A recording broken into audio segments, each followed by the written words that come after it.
it kind of shocked me whenever they said that they remembered at 3 years old that they felt as if they didn't want to be there or be alive. Like I don't even have a memory of that young, like nevertheless thinking those thoughts at such a young age. That just shocked me right off the bat.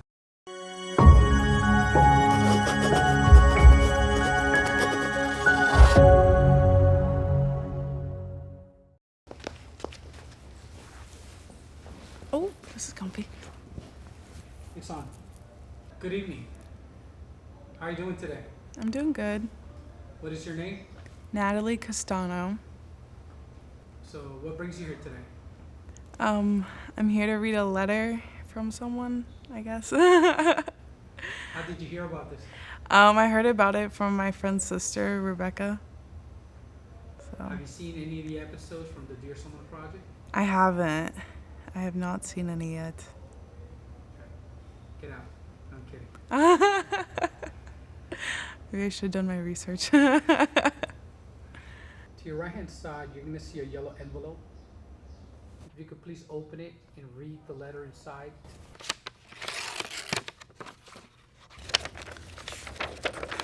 Okay. Dear someone, my earliest memory was at my 3rd birthday, wanting to disappear because I felt like no one would notice. That feeling never left. It continues being manifested. If you were to ask me what my childhood was like, I could tell you I remember my mom yelling at me and different people telling me I was fat and ugly in different ways.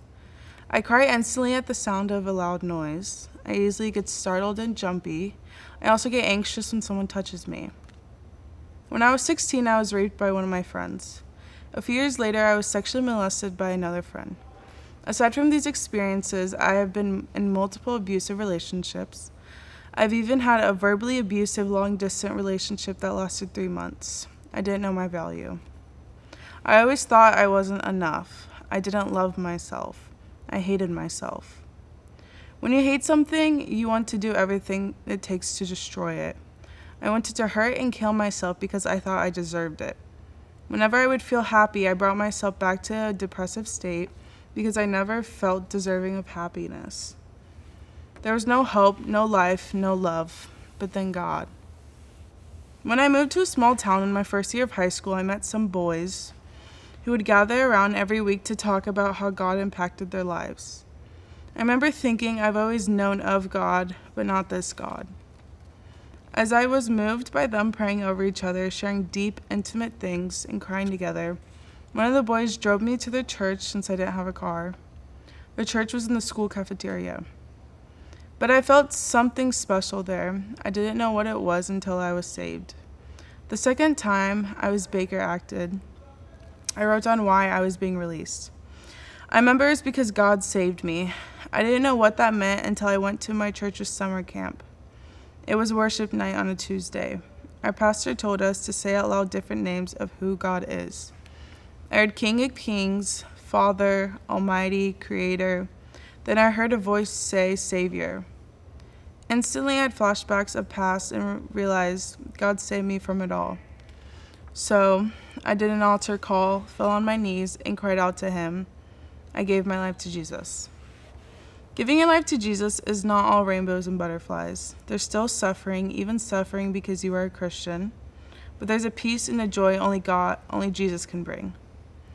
After I gave my life to Christ, one of them was a Good Friday.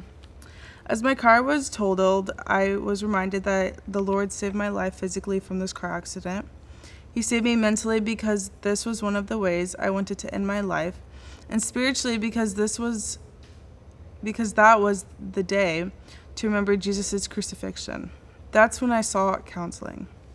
Although my experience with medication wasn't effective, therapy and God were what got me through it all. I had sessions where I talked the full 60 minutes. I've had times where there was awkward silence. I've had times where I cried instantly. Through a therapeutic technique called EMDR, I realized I was raped 4 years prior. It took me 2 years to finally identify it as rape and actually say the word. Before I could refer to it as the R word, If you were to ask me if I could change anything about my childhood or adolescent years, I would say absolutely nothing. Why? Because it's formed me into the woman I am today. I have now graduated from college and I am pursuing a graduate degree to establish an inpatient Christian-built unit. My passion is based on the things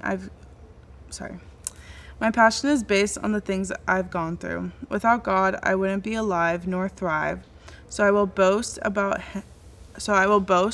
how he's used me. Sincerely, someone. P.S. Will you be my voice? So, What thoughts or feelings are you processing right now? when I was reading the letter, I instantly did think it was a girl, and then I saw the part about the guy's Bible study, so then I didn't know whether it was a guy or girl or not. But then towards the end of the letter, I realized it was a girl. It kind of shocked me whenever they said that they remembered at 3 years old that they felt as if they didn't want to be there or be alive. Like I don't even have a memory of that young, like nevertheless thinking those thoughts at such a young age. That just shocked me right off the bat. But it amazes me how even at such a young age, having those thoughts and coming back from that, I don't know if I could do the same thing, if I'm being honest. If this person was here in front of you, what would you like to tell her? That she's incredibly strong, because I don't know if I could go through the same things she has gone through. That I'm happy that she decided to turn her life to Christ, that she was saved, and I would just give her a really big hug right now. That's a lot to go through as a person. So there are some people that think that once you come to Christ, you don't need to go to a therapist or something for mental health. Mm-hmm. And she did. Mm-hmm. What are your thoughts about that? I think therapy is really important. I think it's important to get an outlet to express how you're feeling, especially to someone who has different maybe ideology as you. I feel like it's the same as getting advice from one of your friends or one of your mentors, or just talking to anyone around you. I feel like therapy is very helpful because you get knowledge that you wouldn't typically get from just someone you're friends with. I think it's important because these are trained people who know your situations, know how to deal with it, and also can encourage you to look for Christ and what you're trying to accomplish and get help for. I am Natalie, and I'll be your voice. Thank you for coming. Yeah.